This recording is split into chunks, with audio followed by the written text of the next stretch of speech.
Boa tarde, Rafael. Tá me ouvindo bem?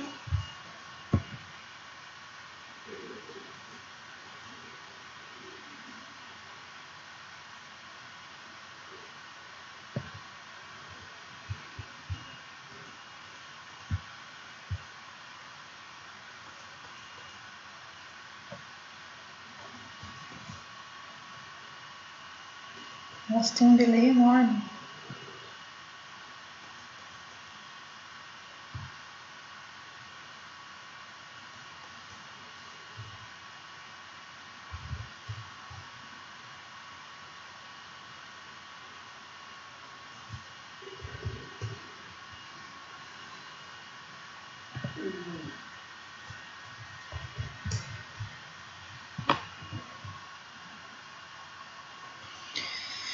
Esperar mais uns 2 minutinhos, então.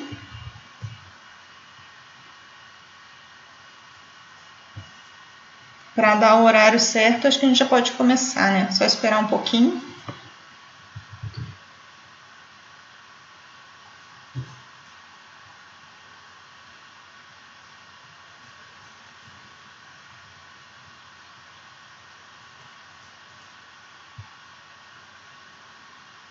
Isso, se os alunos puderem fazer a gentileza de dar um retorno para o moderador para avisar que está tudo certo, né? Ou avisar se tiver algum problema, para a gente tentar resolver, se tiver como a moderação tentar resolver por aí.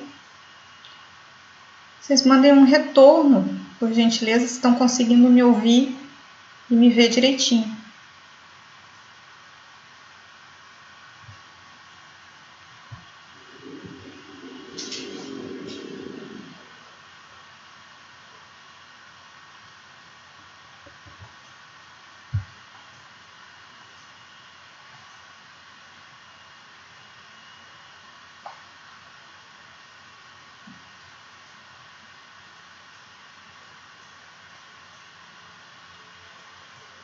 Ok?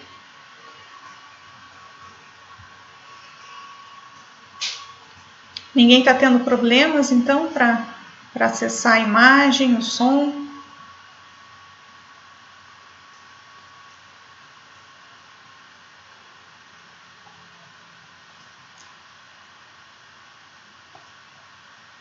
Quem tiver algum tipo de problema, vamos tentar solucionar agora nos primeiros minutos, né, para que todo mundo possa acompanhar.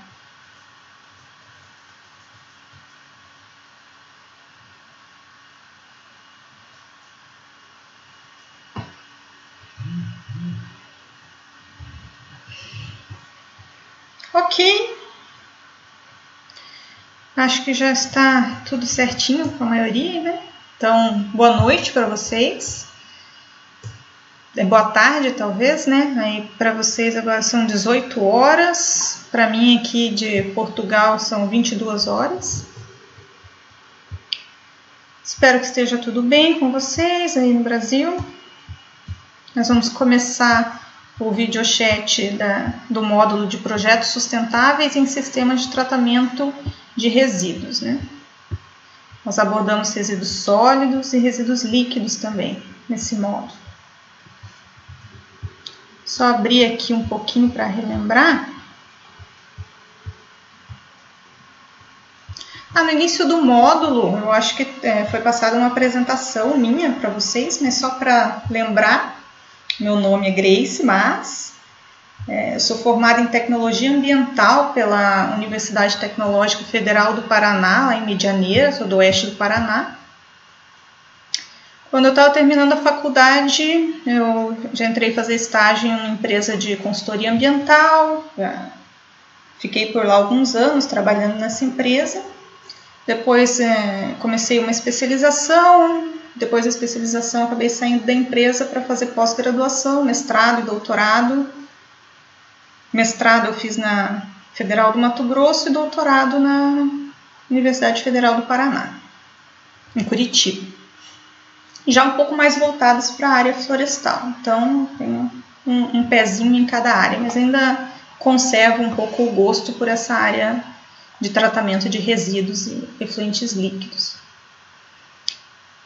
Acho que basicamente é isso. Eu estou morando Moro já há alguns 7 anos em Curitiba. Atualmente eu vou passar um ano em Lisboa.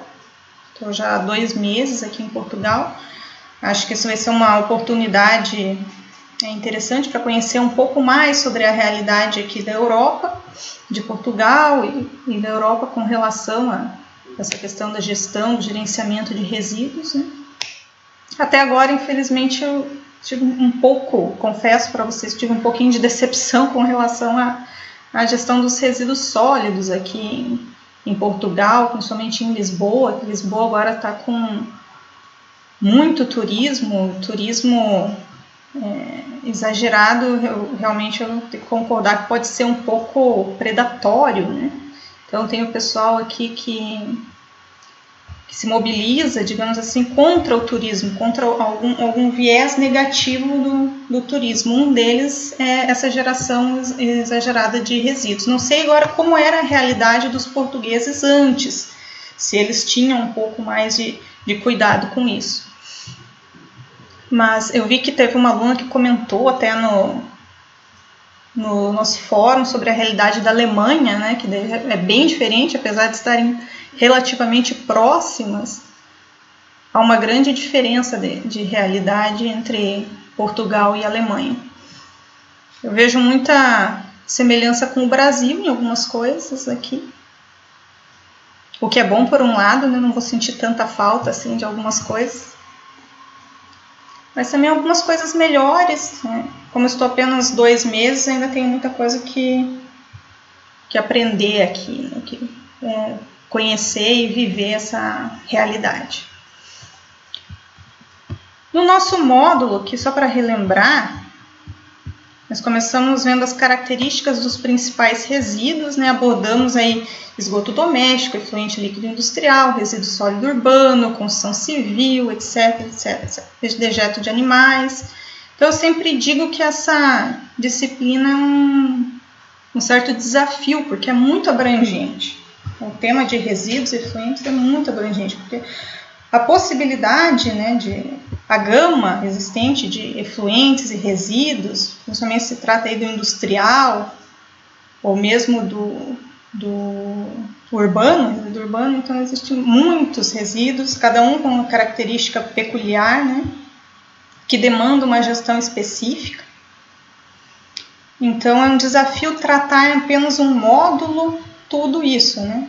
Então eu optei por passar para vocês uma visão um pouco geral, também considerando que é uma especialização, então nem todos têm uma formação ambiental e ambiental mais voltada, essa parte de gestão de resíduos, essa parte mais sanitária.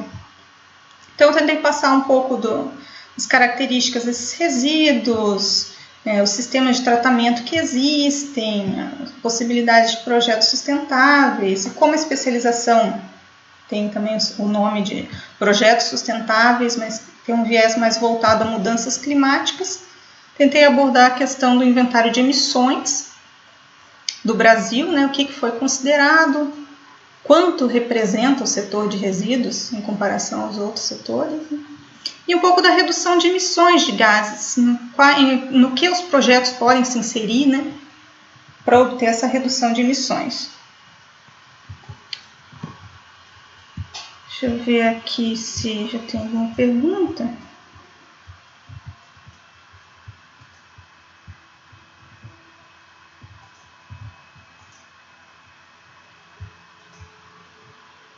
Aqui tem uma pergunta já que é: professora, no tratamento de efluentes vemos uma prioridade em nosso país para o uso de lagoas, que exigem grandes espaços físicos.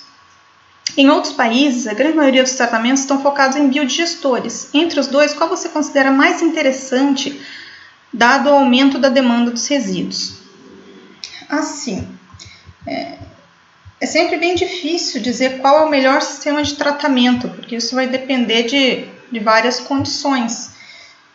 A própria característica do resíduo, o valor que pode ser investido naquele momento, e inclusive a disponibilidade diária. No oeste do Paraná também é muito comum o uso de lagoas, exatamente porque, pelo menos por enquanto ainda, se tem uma disponibilidade de área grande, e a parte operacional do sistema de lagoas tende a ser mais simplificado. Então ele é mais simples do que o de alguns biodigestores, por exemplo. Então por isso acaba que os empreendedores, né, optam pelo sistema de lagoa. Mas isso já vem mudando exatamente por conta de haver cada vez mais redução de área, né? O custo de área já está ficando bastante oneroso, então é necessário pensar em sistemas mais compactos e também sistemas que possam trazer um retorno, talvez um retorno financeiro, como a possibilidade dos biodigestores, em que é possível captar o biogás para geração de energia. Então, talvez alimentar alguns dos sistemas do próprio sistema de tratamento, como secagem do lodo, com esse biogás. Então, reduzir os custos, né? Agora o termo é reduzir custos. Então, poder utilizar que a parte da gestão de resíduos não seja só de gastos, mas também possa reduzir custos dentro desse sistema de gestão. Então, acho que é isso. As lagoas realmente exigem grandes espaços físicos. Se a empresa tiver esse espaço, não vejo tanto problema, se for o mais adequado para o tipo de efluente que ela está tratando, né? Se conseguir alcançar a qualidade necessária para mandar para o corpo receptor, só que depende realmente se ela tem essa área disponível ou não e qual o objetivo, né? Qual o objetivo dela. Porque muitas vezes a lagoa ela pode alcançar aquele resultado, mas não teria como ela trazer um resultado de uso energético, por exemplo. A não ser que a gente esteja falando de lagoas anaeróbias, que em alguns casos elas podem ser transformadas em um tipo de biodigestor, que também acontece ainda bastante no oeste do Paraná, essas lagoas serem convertidas a biodigestores. Enquanto vocês vão pensando aí em algumas dúvidas, eu gostaria de comentar um pouco, que eu achei bem interessante a participação de vocês nos fóruns que nós tivemos. Então, o primeiro fórum foi sobre o consumo consciente, ou consumo sustentável, né? Consumo consciente, consumo responsável também pode ser chamado. Então, eu vi lá alguns comentários muito interessantes, muito pertinentes. Por exemplo, o colega Fábio comentou sobre a geração de resíduos, a diferença do padrão de consumo e consequente geração de resíduos entre o Brasil e os Estados Unidos, que realmente acredito que agora seja mais do que o dobro, né? Mas a geração de resíduos per capita no Brasil vem aumentando, mas os Estados Unidos está sempre na frente. Eu não tive a oportunidade ainda de conhecer os Estados Unidos e imagino que isso se deva principalmente, não digo, mas um dos fatores que pode levar a isso é o consumo muito de embalagens, realmente, né? Principalmente para alimentação. Assim. Enquanto no Brasil a maior parte do resíduo urbano ainda é resíduo orgânico, nesses países mais industrializados o percentual de material reciclável é muito grande devido ao uso de embalagem para tudo.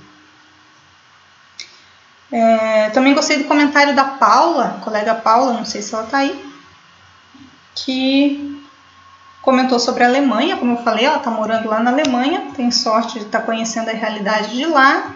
Diz que lá eles têm essa gestão dos resíduos, né, de separar os resíduos em 4 categorias. E realmente a Alemanha é um caso à parte, é um exemplo. Dos últimos dados que eu tive acesso, parece que na Alemanha 1% só dos resíduos gerados e coletados vão para aterro sanitário. 1% para aterro sanitário. Então é um valor realmente inacreditável. Quem dera um dia a gente consiga chegar lá, né? Na verdade, o Brasil ainda luta para conseguir sair dos lixões para o aterro sanitário, quando na maioria dos países a luta já foi para sair dos aterros sanitários para aumentar a reciclagem orgânica também com a compostagem, né? E junto acaba trazendo também a incineração. Como eu comentei com vocês, em Portugal, infelizmente, eu tive um pouco de decepção, ainda não conheci tantas cidades assim, foi mais Lisboa mesmo, Eu percebi que, apesar de ter os containers de separação, muita gente opta por não separar. Até estive na casa de algumas pessoas, hospedada por aquele sistema do Airbnb, não sei se todo mundo conhece. Mas daí cheguei a perguntar, né? O lixo você separa? Daí a pessoa, eu não separo. Mesmo sabendo que tem o recolhimento separado, algumas pessoas optam por não fazê-lo, né? Então aqui também carece de uma cultura, né, uma educação ambiental, pelo menos para uma parte da população que não vê ainda a necessidade da separação. Então não é um problema só do Brasil.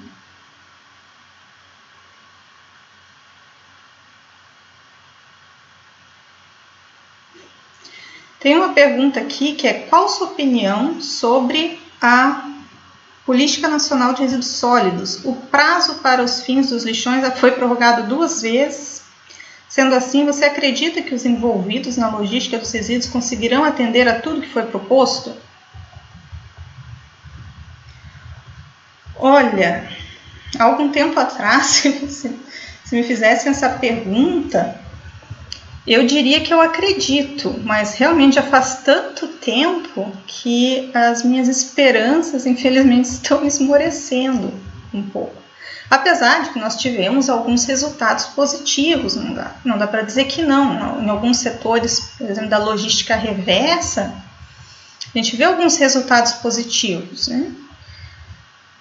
Por exemplo, de pneus, mas em outros setores infelizmente parece mais uma manipulação, digamos assim, de números, porque infelizmente ele não alcança essa realidade. É claro que o Brasil é um país, né, de dimensões, né, imensas, então para conhecer, não sei exatamente a realidade de cada local, mas mesmo em Curitiba, que é onde eu estou morando, muitos desses objetivos a gente não vê sendo realizados.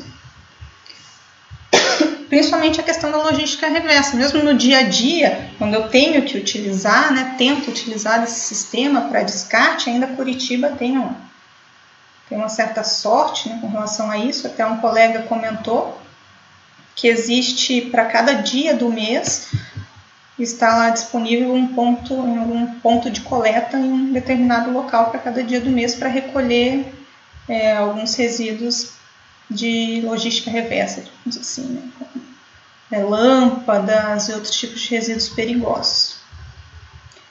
Mas ainda assim, digamos, uma pessoa que está em um determinado local, ela tem que se deslocar até um outro bairro ou esperar até aquele determinado dia do mês. Uma coisa que eu sinto muita falta de ver seriam esses pontos de recolha de logística reversa nos supermercados. Porque tanto óleo como pilha, vários desses resíduos a gente adquire nos supermercados, é um local que todo mundo vai, pelo menos, uma vez por semana, talvez, no supermercado. Então seria bem mais fácil para a pessoa levar esse tipo de resíduo até lá. Mas já teve situações de eu passar em diversos supermercados que estava lá escrito na página que ele recebe esse tipo de resíduo, chega lá, ninguém sabe, ninguém viu. Então, realmente, eu gostaria de dizer que eu tenho esperança de que os envolvidos conseguirão atender ao que foi proposto, mas não estou sentindo assim que realmente tenha havido muita diferença. Parece que colocaram os objetivos, né, as metas, mas ninguém se importa em realmente alcançá-las. Elas vão sendo prorrogadas e vão sendo prorrogadas. Alguns poucos resultados positivos são mais locais, e daí são colocados como resultado de tudo, mas não me parece que estejam alcançando metas talvez as metas tenham sido um pouco ambiciosas e não tenham dado o respaldo, não tenham dado a condição para que essa realidade tivesse mudado, né? Mas é isso, eu espero realmente que isso mude, mas não... Perdi a esperança já nos últimos 2 anos, pelo menos. Achei que demorou demais.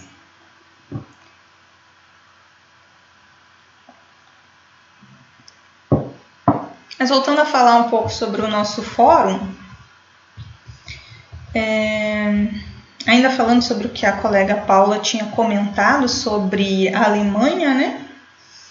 Ela falou sobre a política de incentivo financeiro, então aquele sistema que tem na Alemanha, que eu tive a oportunidade de conhecer também, que você volta lá com as garrafas, chega geralmente no supermercado, como eu falei, que se encontra nesses sistemas, tem lá uma máquina, parece aquelas máquinas de refrigerante, coloca lá a garrafa, as garrafas que você tem e volta uma porcentagem de dinheiro, que seria como se fosse o valor da embalagem que você está retornando, né? Isso com certeza é um incentivo que faz com que as pessoas sempre, no mercado está sempre alguém lá usando aquela maquininha.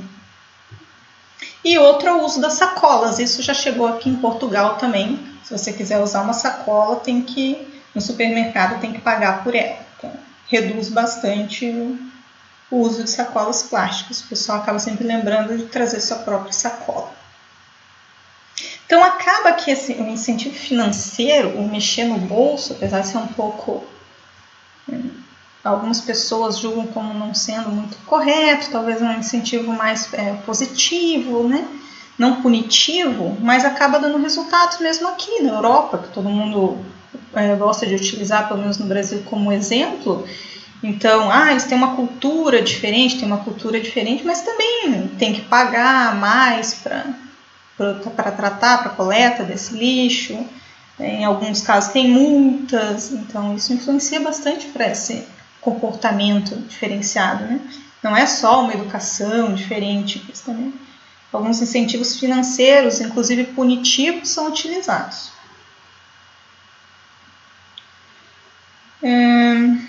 O Leandro e a Fernanda falaram também sobre a falta de opção de produtos, quando a gente fala em conhecer qual que é a origem do produto, qual que é a realidade da pegada ecológica, digamos, daquele produto, com relação à questão social, né, de direitos trabalhistas. Você chega lá no supermercado, por exemplo, vai comprar um sabão em pó. Tem diversas marcas e eu já tentei fazer isso, eu também tento melhorar a minha condição como consumidora, mas não é fácil para se a gente for elencar cada tipo de produto que nós utilizamos na nossa casa e fora de casa, tentar realizar uma pesquisa das diversas marcas para cada um daqueles produtos, para tentar se atualizar do que cada um está fazendo, pode ser bem complicado. Dá um trabalhão, que a gente pode fazer e que nós, possivelmente vocês também, muitos de vocês devem fazer, acessar os relatórios de sustentabilidade de algumas empresas para verificar o que eles estão fazendo, acreditar que aqueles relatórios de sustentabilidade, né, tendo sido auditados, representem a realidade. E então ler esse material, mas é difícil acreditar que o restante da população vai fazer isso, né? Ainda mais uma população também com grandes diferenças sociais, boa parte da população está com preocupações diferentes do que essa, né?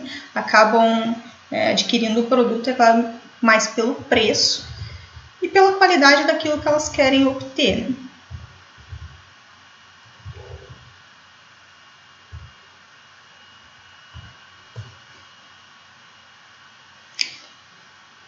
Tem mais uma questãozinha aqui que diz: em São Paulo, promulgaram uma lei que iria multar quem não realizasse a separação de acordo com as sacolas adquiridas no mercado. A fiscalização seria feita de maneira empírica por fiscais da prefeitura. O que você acha dessa medida? As sacolas são cobradas no município. Deixa eu ver se eu entendi. Multar quem não realizasse a separação de acordo com as sacolas adquiridas no mercado. Fiscalizações, e as sacolas são cobradas no município. Então, a fiscalização e até o uso, né, do recurso da multa, eu acho válido. Uma opinião pessoal, né, como eu falei, essa questão de incentivo financeiro pode ter bons resultados. Vou usar como exemplo a minha cidade. Nossa cidade natal, porque eu nasci em Medianeira, mas é só nascer lá mesmo, eu fui para Santa Terezinha de Itaipu. Então, é uma cidade bem pequenininha no oeste do Paraná, tem menos de 30 mil habitantes. Mas o prefeito lá teve o pulso firme, digamos assim, não sei o que mais que influenciou para isso, mas tomou a decisão de que não deveria ter mais lixo nos terrenos, na frente das casas, principalmente a questão dos resíduos de construção civil, né, em terrenos baldios. E colocou multas pesadas, e chegava lá e multava mesmo. Isso, né? Tem que ter uma certa coragem, porque acaba criando uma certa revolta em algumas pessoas, né? Mas depois de um tempo, agora passando lá na minha cidade, eu tenho um grande orgulho, porque está muito limpa. Cidade limpa, está tendo resultados de reciclagem ótimos também. Então, no começo, pelo menos, a prefeitura que fornecia os sacos de cores diferenciadas para o pessoal separar. Daí o pessoal passava nas casas para ensinar como seria aquela separação. Nesse caso, precisava lavar as embalagens, etc. Claro que isso tudo fica bem mais fácil se tratando de uma cidade tão pequena. Mas mesmo assim a gente vê a quantidade de cidades pequenas desse mesmo tamanho ou menores que não conseguem chegar a esse patamar, né? Mas vendo o resultado que teve na minha cidade, como exemplo, e o resultado que eu vi em alguns locais aqui da Europa com questão ao uso de multa, eu acho que vale, sim. Multa é um sistema que tem um ótimo resultado. É como muitas pessoas falam que quando mexe com o bolso, né, realmente as pessoas mudam. E depois, com o tempo, mexendo com o bolso, eu acho que isso acaba se tornando uma cultura, né? Passa a ser uma cultura, um costume da pessoa não desperdiçar, da pessoa cuidar do que vai jogar, repensar se vai jogar, quando aumenta as taxas. Se tiver multa por jogar no lugar errado, ela vai aprender onde é o lugar certo, vai ensinar para o filho onde é o lugar certo, e já vai mudando. Isso é um dos fatores que pode vir a mudar a cultura de um povo com relação ao tratamento dos seus resíduos, né? Continuando aqui, então, comentar sobre o nosso fórum de consumo consciente.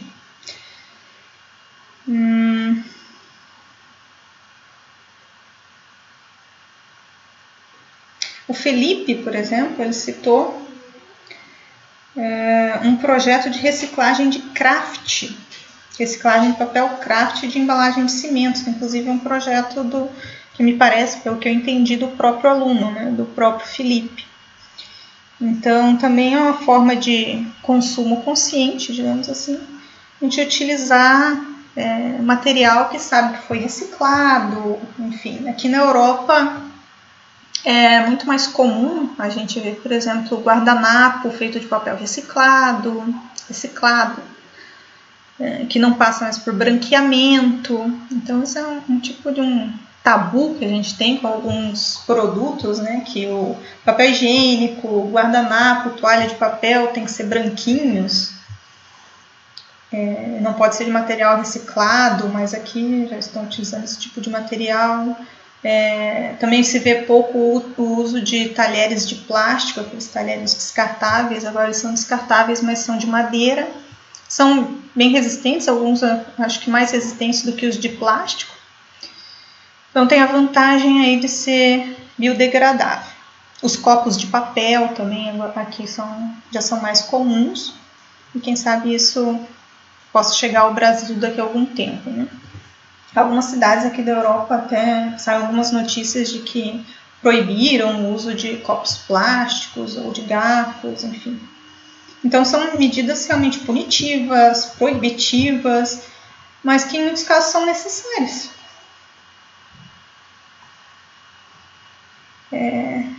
Com relação a essa questão do consumo, então, consciente, consequente geração de resíduos, pelo que eu pude perceber dos comentários que vocês fizeram lá no fórum, basicamente vocês disseram que o que influencia mais para a população mudar o comportamento com relação ao consumo. Basicamente vocês apontaram as leis, né? O governo, fazendo um resumo, e a mudança cultural, que seria ali através de educação ambiental, apoio da mídia, projetos, enfim. Então, fica aquela pergunta, né? Como a gente alcança essa mudança cultural? Seria educação ambiental? E como, de que forma essa educação ambiental seria realizada, né, imposta? Porque, só para comentar um pouco com vocês, essa questão da educação ambiental também tem sofrido discussões, avaliações, né, análises sobre a melhor forma da aplicação da educação ambiental, uma forma mais eficiente, já que a gente não vê no mundo assim, o resultado que poderia ter, que a gente precisa urgentemente ter, né? Então, a educação ambiental que a gente vem aprendendo já faz algum tempo, voltada bastante ao comportamento, que chamam de comportamento individual, que é esse, ensinar o indivíduo a separar o resíduo da forma correta, ensinar o indivíduo a pensar, digamos assim, pensar antes de comprar alguma coisa, a tentar reutilizar aquele material antes de jogar fora, comprar outro, seria uma educação ambiental voltada ao comportamento individual. Agora já existe, há algum tempo, na verdade, uma educação ambiental, que chamam de educação ambiental crítica, que é mais voltada um pouco a tentar formar cidadãos que sejam mais atuantes na questão da gestão pública. Então, isso vai mexer um pouco mais lá mexe tanto na questão cultural quanto na questão das leis, né, a questão governamental. Mas, basicamente, o brasileiro não tem assim, um histórico muito grande de atuar, né, tão fortemente na gestão pública, a ir lá, a ter uma comunicação com a prefeitura, por exemplo. Quantos de nós, né, podemos ter visto entulho jogado em local inadequado nas nossas cidades, a gente foi lá, quem sabe, ligar para o canal de comunicação da prefeitura para informar. Isso é uma forma de participação social que a gente sente falta aqui, que talvez tenha mais, sente falta no Brasil, talvez tenha mais fortemente em alguns países da Europa.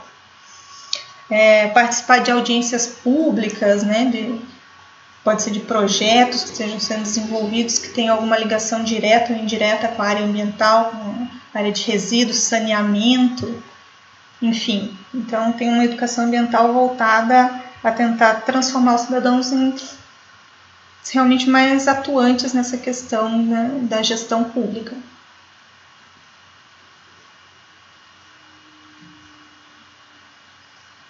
Outro exemplo interessante dessa questão da gestão pública, que está relacionado de forma indireta, digamos assim, são os observatórios sociais. Aqueles observatórios que vigiam as contas públicas para verificar se estão sendo aplicadas realmente no que é necessário, se não está tendo superfaturamento, etc. e tal. Então, são pessoas normais que fazem um tipo de um curso nesses observatórios sociais, passam elas mesmas a passar um pente fino nessas contas públicas que estão disponíveis realmente nos portais, só que é muita informação, então precisa de pessoas para se dispor a ir lá e realmente verificar se o nosso dinheiro está sendo aplicado da forma correta. Então, um dinheiro que não esteja sendo aplicado da forma correta, que está sendo perdido, digamos assim, que poderia ser aplicado nessas questões de saneamento e gestão de resíduos. Infelizmente, a gente, estando não sabe dos escândalos do nosso país, a gente tem que apelar para esse tipo de coisa, né? Para que os próprios cidadãos a gente possa atuar como fiscais do serviço público.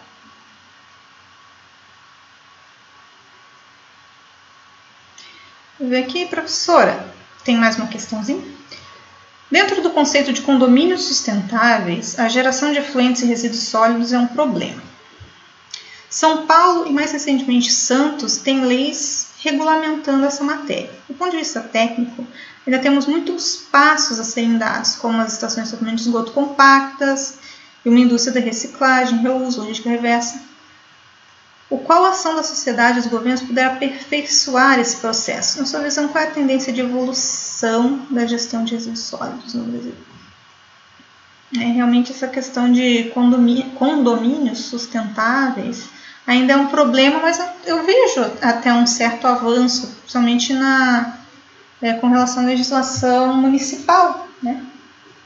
Então, muitos municípios, e isso está se propagando bastante, para que os condomínios tenham realmente essas características de sustentabilidade, como o reuso de água, uso da água da chuva, uso dessa água, por exemplo, nas privadas do condomínio, uso de energia solar, acho que é isso que você quis dizer com a pergunta, né? Mas a legislação municipal, como de Curitiba, por exemplo, então são vários municípios que já vêm adotando legislações específicas com relação a esses condomínios sustentáveis. E não só condomínios, numa escala bem maior, já existem, pelo menos aqui, não só na Europa, na verdade, o conceito dos bairros sustentáveis. A colega que mora na Alemanha comentou de um bairro sustentável. Eu também tive a oportunidade de conhecer um em Paris.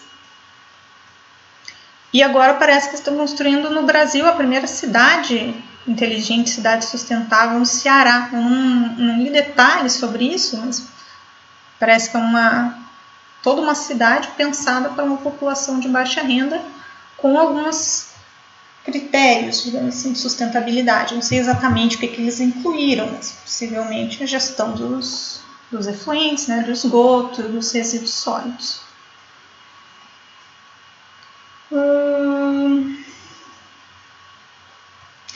No interior do Brasil, aqui mais uma questão, é precária a questão dos aterros sanitários, tratamento de resíduos de forma geral. Logo, falar em separação de materiais desses lugares ainda é praticamente surreal, mas na sua opinião as cooperativas de reciclagem são realmente um instrumento efetivo nesse trabalho formiguinha? Realmente, isso foi um comentário que vocês devem ter observado no fórum, que muita gente falou que eu separo. Nossa, isso é muito comum. Eu tento separar aqui o resíduo, mas na minha cidade não há coleta seletiva. Não há coleta seletiva, então não há como realizar a separação, acaba não tendo nenhuma função a minha separação, não vai adiantar, só eu separando, etc. Infelizmente, isso é uma realidade ainda em muitas cidades. Falta bastante vontade política também, ao meu ver. E com relação às cooperativas de reciclagem, instrumento efetivo nesse trabalho de formiguinha. Olha, eu tive a oportunidade de conhecer aqui a cooperativa de reciclagem de Curitiba, com uma turma anterior desse mesmo curso, e o que comentaram comigo lá é que o trabalho que eles fazem da prefeitura, né, juntamente com essa cooperativa, acaba sendo um trabalho muito mais social. Eles têm que colocar ainda dinheiro na prefeitura, porque não se mantém pelo dinheiro da reciclagem. Então, essa é uma questão a se pensar. Então, elas podem ser eficientes, mas se tem essa barreira da questão econômica, não conseguisse se sustentar economicamente, isso já complica muito, né? Complica muito, precisa de entrar dinheiro de fora para resolver essas questões. Só um pouquinho. Até parece, recebi aqui uma informação que essa cooperativa parece que acabou fechando. Nossa, eu não sabia disso. Possivelmente devido a essa questão de não conseguir se manter, o que é bem complicado, bem triste, né? Essa realidade. Mas o que eu também tenho observado dessas cooperativas é o seguinte: antes tinham apenas os catadores de rua, não tinha ninguém. Não tinha ninguém, tinha o pessoal trabalhando nos lixões. E essa é uma situação desumana, não dá para deixar o pessoal trabalhando em lixão. Vamos tirar o pessoal do lixão, tentar colocar aterro sanitário. Daí começou a ter essa questão de reciclagem, dar algum dinheiro, começaram a ter os carrinheiros, carroceiros, né, o pessoal que coleta de casa em casa. Às vezes com uma carroça, né, tração animal, aqueles carrinhos. E daí aquilo virou uma coisa de, agora melhorou a vida deles, agora estão bem. Então, só que com o passar do tempo, você vai querendo melhorar mais, né? Nós estamos a pensar que aquela ainda não é uma situação boa para ninguém. Então, essas pessoas ficam na rua tomando chuva e sol, um grave risco de acidente de trânsito também, risco de acidente ao manusear os resíduos, né? O que tinha também muito naquela cooperativa de Curitiba, como eu havia comentado, que muitas vezes ele vinha seringas, né, abertas com agulha, o pessoal se machucava, tinha que tomar coquetel de remédio para poder prevenir de alguma doença, então uma situação meio degradante. Então isso acabou sendo passado, que os municípios estão tentando eliminar essa questão dos catadores, né? Tendo a própria prefeitura realizar a coleta para evitar essas pessoas perambulando pelas cidades e trazer essas pessoas para as cooperativas para trabalhar na segregação e no trabalho lá dentro de uma unidade operacional, né? Só que, infelizmente, como eu coloquei o exemplo de Curitiba, não sei se isso é uma realidade para todas, mas pelo menos para Curitiba acabava não sendo viável economicamente. E essa barreira econômica pode atrapalhar muito o trabalho que essas cooperativas poderiam realizar. Então tem que fortalecer muito essa corrente ainda da reciclagem, talvez trabalhando mais com a valorização desse resíduo por parte da indústria da reciclagem. Porque muitos dos materiais que a gente vê lá com o selo de reciclável, compramos lá na embalagem, tem o símbolozinho de reciclável, a gente manda para separa bonitinho, quando chega lá na cooperativa que eles separam, boa parte daqueles materiais não tem um valor econômico realmente agregado, porque não existe uma indústria. Pode até existir tecnologia, em um determinado lugar lá longe, uma única empresa faz a reciclagem desse material, mas o custo de transporte pelo que ela paga por aquele material acaba não compensando. Então, ainda precisa ter investimento em tecnologias, investimento talvez em apoio financeiro de alguma forma para alavancar essa questão das indústrias de reciclagem para poder auxiliar na questão das cooperativas de reciclagem. Espero ter respondido.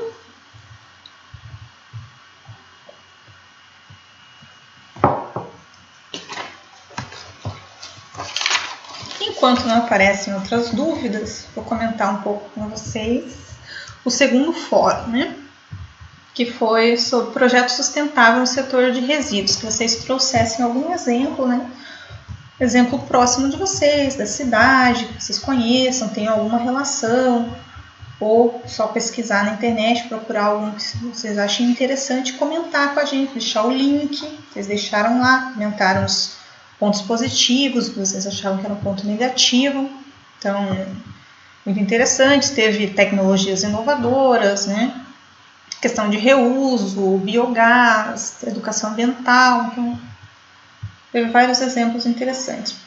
Por exemplo, o Ademar citou sistemas compactos de tratamento de esgoto, né? Podem ser soluções muito interessantes para cidades pequenas, também cidades litorâneas, que recebem muitos visitantes, esses têm sido utilizados nesses casos, né? Ele colocou como um lado negativo o possível gasto energético.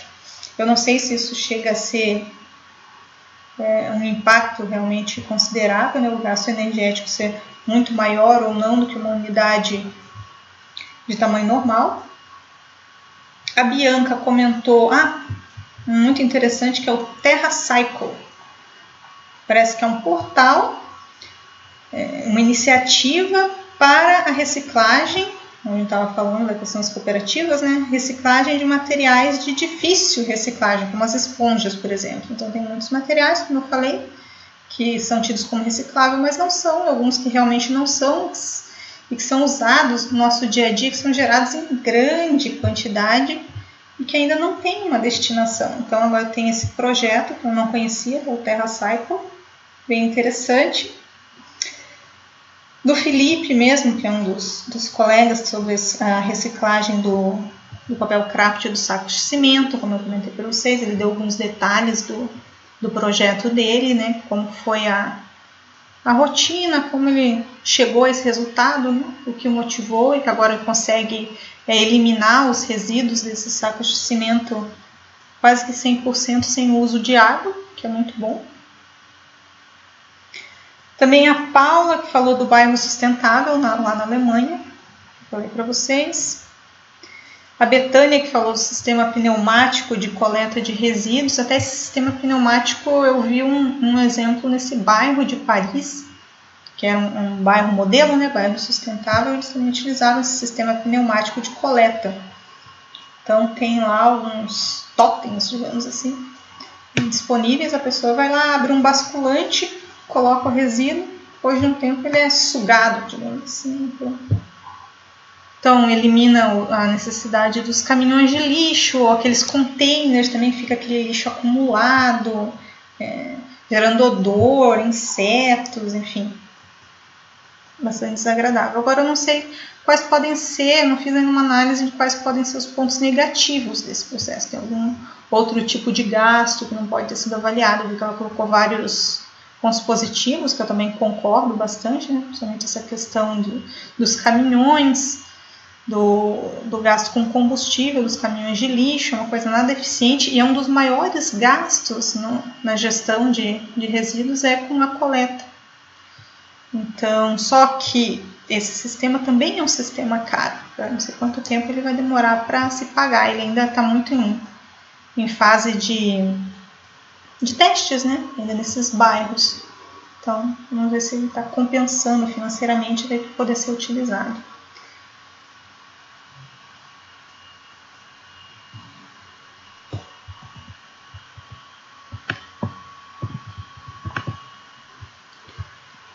Então,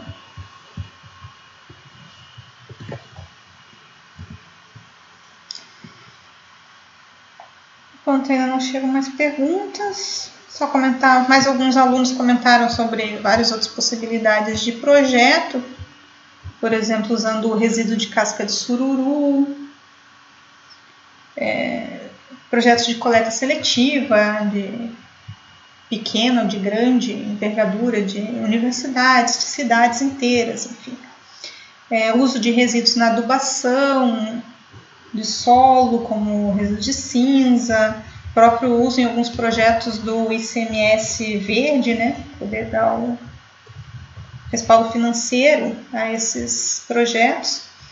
E alguns desses projetos citados também direcionados à redução de emissão. Nem todos eles tinham alguma relação direta com a redução de emissão, mas muitos tinham alguma relação direta ou indireta com essa questão de redução de emissão de gases de efeito estufa, que é um pouco o foco do curso, né? Até a questão da reciclagem, mesmo que não seja a reciclagem da parte orgânica, com compostagem, com uso do biogás, no caso tratamento anaeróbio, eu comentei com vocês lá no módulo que existe uma metodologia lá do MDL para contabilizar a redução da emissão por reciclagem, por exemplo, de plástico, reciclagem de resíduos eletrônicos. Ainda não existem projetos com o uso dessa metodologia, mas não precisa ser aplicado apenas no MDL, mas qualquer projeto, né, que tente desenvolver, vou tentar aqui contabilizar, vou fazer no município a reciclagem, vamos contabilizar quanto que era emitido antes de reciclar e quanto foi emitido depois. Nesse caso, plástico e resíduo eletrônico, voltado à reciclagem ao uso energético, né? A redução de emissão pelo uso da energia que seria utilizada na fabricação de um novo produto. Então, sempre que é reciclado, o gasto energético acaba sendo menor. Claro que um dos grandes problemas é a questão de avaliar a gestão dos resíduos, não só de resíduos, mas de toda a sustentabilidade de um produto ou algo assim, tem toda aquela questão de análise do ciclo de vida.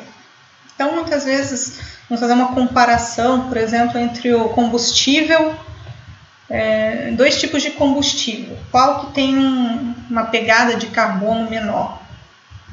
O fator de emissão, por exemplo, dos combustíveis é dado considerando a combustão, o momento de combustão, mas não é considerado todo o ciclo de vida de desenvolvimento, fabricação, desde lá da matéria-prima desse combustível. Isso é muito complexo, a gente precisa avançar muito nessa questão para ter a certeza que nós estamos garantindo a sustentabilidade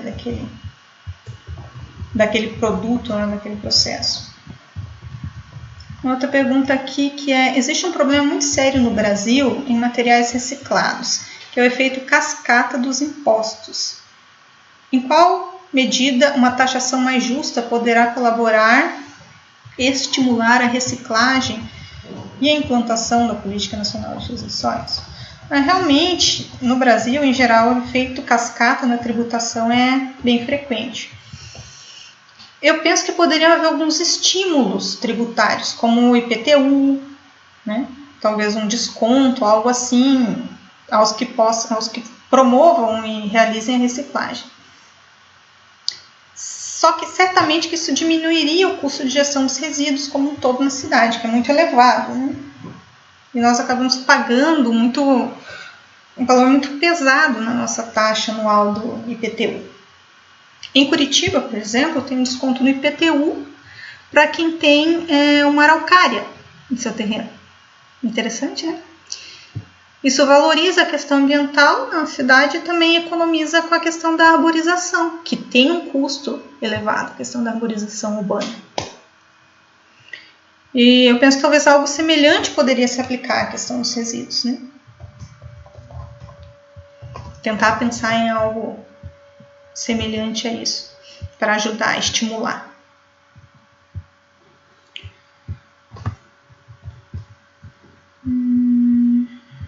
Ver se tem alguma questão.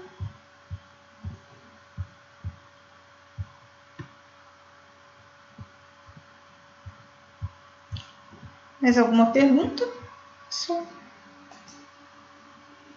Mas só reforçando, gostei muito da participação de vocês nos fóruns.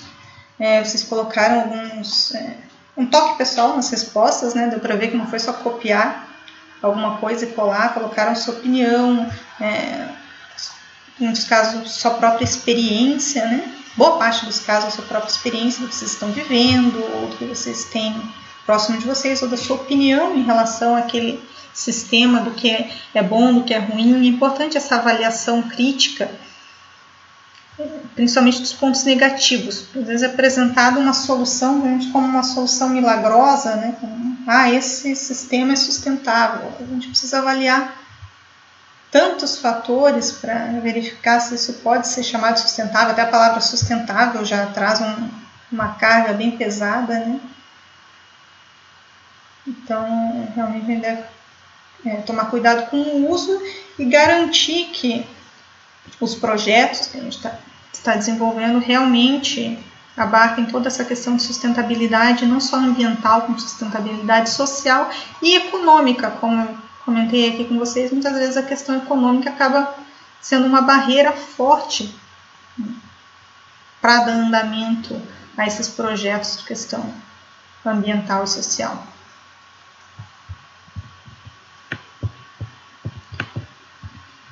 Mais perguntas?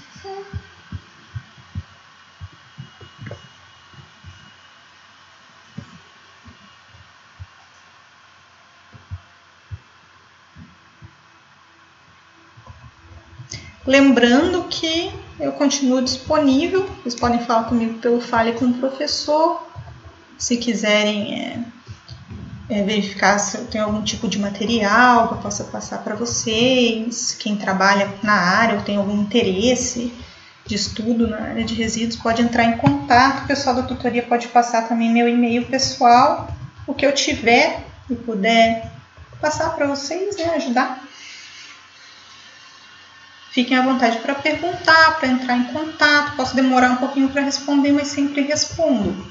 Então fiquem realmente à vontade para mandar e-mail, não precisa ser só agora pelo videochat, mas mande e-mail. Qualquer dúvida, ou se precisarem de alguma ajuda para alguma coisa, algum projeto, no que eu puder ajudar, ou tentar direcionar vocês a alguma outra pessoa que possa ajudar, também eu farei. Mais uma aqui. Professora, não seria o caso do ICMS ecológico? Não seria o caso do ICMS ecológico no apontamento dos tributos acima mencionados pelo SORAC? Pois me parece que no Mato Grosso do Sul, o ICMS ecológico atua nesse sentido. Bem, acho que poderia ser algo assim. Né? O ICMS ecológico é muito restrito às áreas verdes, deveria ser mais abrangente, realmente água, resíduos, etc. Então, realmente, o ICMS ecológico é um bom instrumento, mas ele precisa, ao meu ver, precisa ser melhorado. Então, para poder ser aplicado, ser mais abrangente, né? Não só a questão das áreas verdes, mas como também essa questão dos resíduos.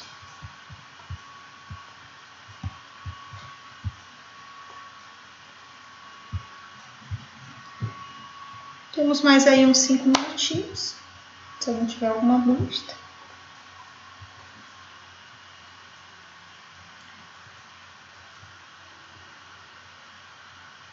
Acho que de minha parte é isso. Com relação aos cálculos também, não sei se vocês tiveram dúvida. Aqui tem um pouco essa limitação da aula à distância, mas eu deixei para vocês lá nos materiais, né?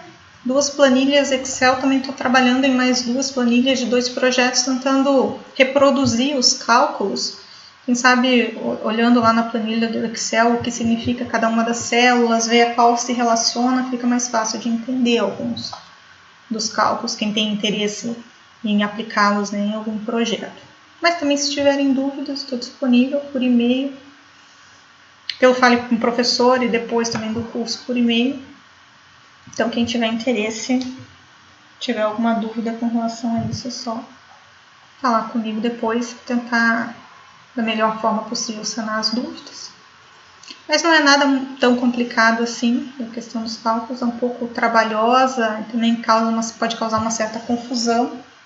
São muitas variáveis em alguns casos, como o aterro sanitário, então trabalha com muitos dados, tem que cuidar muito da questão de unidade, né? Conversão de unidades. Muitas pessoas acabam pecando nisso, acabam um resultado muito diferente do real, por um erro apenas de conversão de unidades.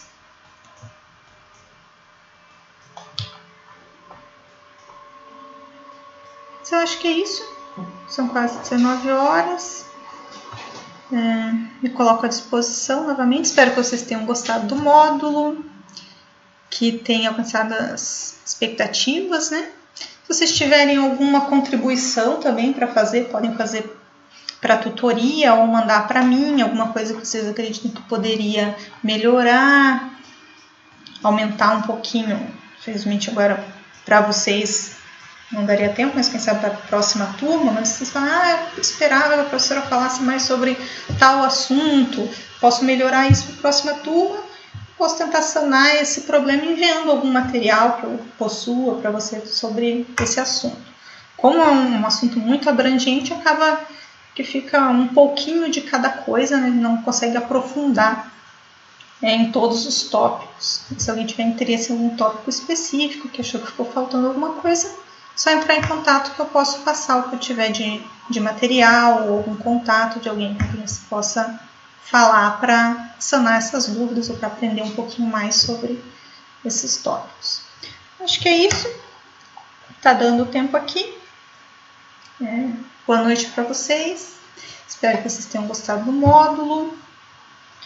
Novamente, qualquer dúvida, solicitação, entre em contato com a tutoria. Pode pedir também o meu e-mail pessoal, não tem problema. E espero que vocês tenham gostado, tenham aproveitado. Um ótimo curso para todos. Que tenham sorte agora na etapa do TCC, né? Uma etapa um pouco difícil. A maioria de vocês trabalha, mas força aí que vai dar tudo certo. Muita sorte, um bom trabalho para vocês. Boa noite. Obrigada.